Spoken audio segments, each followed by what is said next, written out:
I'm thrilled to share these results. Our team's hard work paid off, and the data clearly shows we've exceeded our targets. Today, we are going to talk about a word that, let's be honest, probably makes you cringe a little bit: process.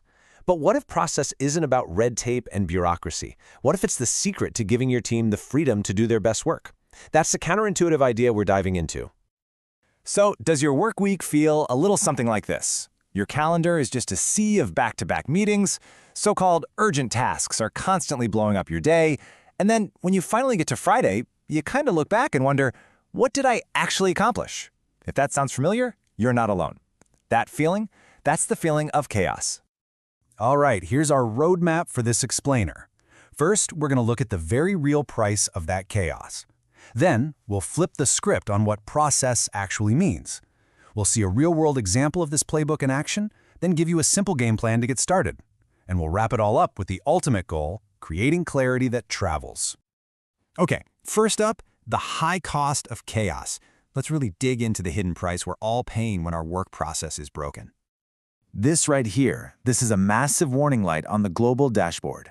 According to Gallup, a staggering 79% of employees are either just checked out or, even worse, actively disengaged.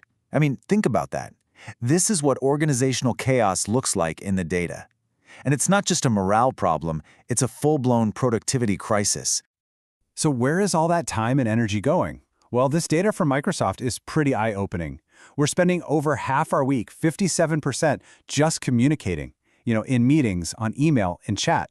That leaves less than half our time for the actual deep work, the stuff we were hired to do. We are literally stuck in communication mode instead of creation mode. And here's the kicker. It's not just everyone else complaining. The very people calling the meetings agree. A Harvard Business Review study found that 71% of senior managers admit their own meetings are unproductive. So when the people in charge know the system is broken, you know it's time for a real change. So, if the problem is that obvious, what's the fix? Well, this brings us to a really important mindset shift. Let's talk about why process isn't the same thing as bureaucracy. I absolutely love this quote from Donald Fleming. It just perfectly nails the idea. Forget process as a cage or a bunch of forms to fill out. Think of it like scaffolding on a building. It's that simple, stable structure that gives your best, most talented people the support they need to climb higher, to innovate, and to do amazing work without falling. So, what does that scaffolding actually look like day to day? This table makes it super clear. On the left, you've got the chaos. The urgent, always shouting louder than the important, meetings that just happen because they're on the calendar. But on the right, with a simple process, priorities are clear and visible. Meetings have a purpose. And those vague, shifting goals, they become specific, quarterly targets that everyone owns together. It's a total shift from being reactive to being proactive. Okay, all this sounds great in theory, right? But does it actually work in the real world? Let's take a look at the playbook in action. So picture this, a distribution company, about 130 employees, and they were in that storm we talked about. Their managers were burning more than 14 hours a week in meetings, their objectives were super vague, and maybe the scariest part, their best people were getting fed up and were at risk of leaving. So what did they do? Not some huge, complex overhaul. It was a simple 3-step playbook. First, they hit pause for a 30-day reset to get crystal clear on objectives and who owned what. Step 2, they introduced strict meeting hygiene. Basically, if a meeting didn't have a clear stated outcome, it got canceled. Simple as that. And third, they built micro-habits to connect the daily grind to the bigger goals. And the results, after just 90 days? Absolutely incredible. They cut manager meeting time by almost a third.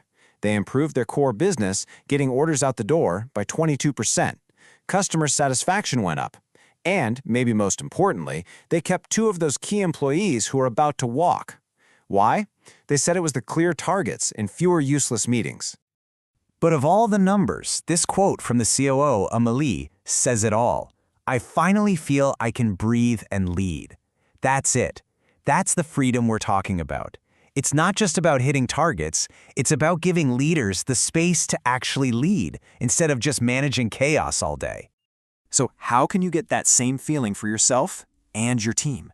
Let's make this super practical. Here is your 90-day game plan. Things you can literally start doing this week. Look, it's a step-by-step approach, so you don't have to boil the ocean. In the first month, just focus on making the work visible. Get those quarterly objectives out in the open. For the next 30 days, build a simple coaching rhythm, like locking in weekly one-on-ones. And in the final 30 days, start actively protecting everyone's focus time. It's a build, not a big bang. All right, let's zoom out for a second and talk about the ultimate goal here, because it's bigger than just having better meetings. It's about creating what we call clarity that travels. You know, every growing company talks about scalability, but we usually get it wrong. We think it's about adding more pressure, working harder, pushing people more. But real scalability is about being able to grow without your own complexity slowing you down. And the fuel for that kind of growth isn't pressure, it's clarity. And I want to leave you with this really powerful idea from executive coach Pascal Dubois. You don't scale with pressure, you scale with clarity. Clarity travels. What does that mean? It means when the goals are clear, when the process is simple, good decisions can happen anywhere in the organization, without a manager having to approve everything. Pressure creates bottlenecks, but clarity empowers everyone to make the right call. And that is true freedom. So the real question is, where are you going to start creating a little more clarity this week?